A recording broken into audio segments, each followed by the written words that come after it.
যাক প্রত্যয় সংজ্ঞা কি। যে বর্ণ বা বর্ণগুচ্ছ শব্দ বা ধাতুর পরে যুক্ত হয়ে শব্দের নতুন অর্থ সৃষ্টি করে তাকে প্রত্যয় বলে।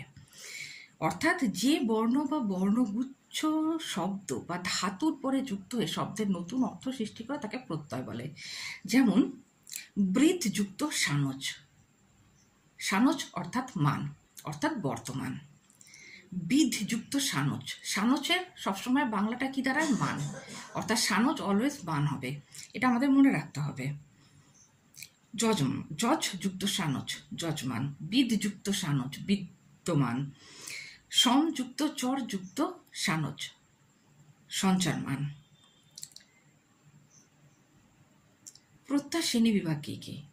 প্রত্যয়কে সাধারণত দুটি বিভাগে ভাগ করা যায়, কৃৎ প্রত্যয় বা ধাতু প্রত্যয়, তদ্বিৎ প্রত্যয় বা শব্দ প্রত্যয়।